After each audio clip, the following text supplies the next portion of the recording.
Finally, what if having a very small dose of drugs could make a big difference to your productivity? It's a rising trend in the US with encouragement from some big names, and that's causing increasing concerns. Our correspondent, Michelle Fleury, has this report.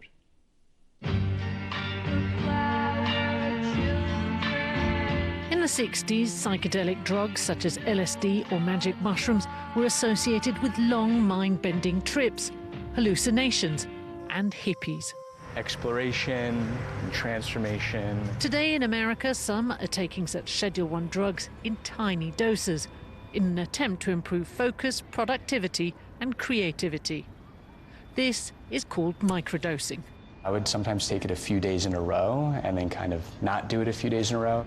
Curiosity, wonder.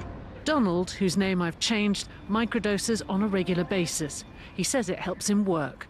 It helps me get into this calm state of flow, right? So if you could do 5 hours worth of work in 1 hour, that's huge. And not only are you doing that work, but you're more curious, you're more engaged. Sometimes there's like maybe a problem I want to solve or something I want to learn about, and this kind of gives me a way to think outside the box a little bit. Hallucinogenic drug use has increased among those aged 26 and older, with over 5.5 million people using psychedelics in 2019. As attitudes change and more people microdose in the workplace, some employers are embracing it too. You're taking a stance that, is polarizing at times. Shane Heath is the founder and CEO of coffee alternative Mudwater. Not only does he support employees who want to microdose at work, Mudwater donates a portion of its profits to psychedelic research and education.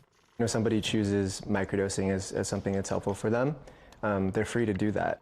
We don't have a policy that encourages or supports the use of psychedelics, but we don't have a policy that polices it either, right? From my personal experience, the things that I've went through and the experiences that I've had with these substances, it was just a personal choice to be an advocate. There isn't enough evidence yet to say if microdosing is beneficial in the workplace or even safe. And the drugs being used are illegal at the federal level. Still, that hasn't stopped business leaders from indulging. Microdosing in the workplace, it sounds like you think it has a role to play.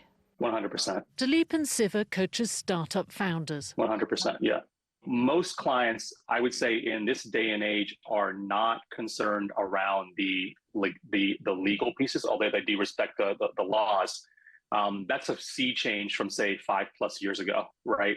I think there's a lot of advancement right now around the research, and then we're starting to see the regulation change at different levels, local, state, and national over time.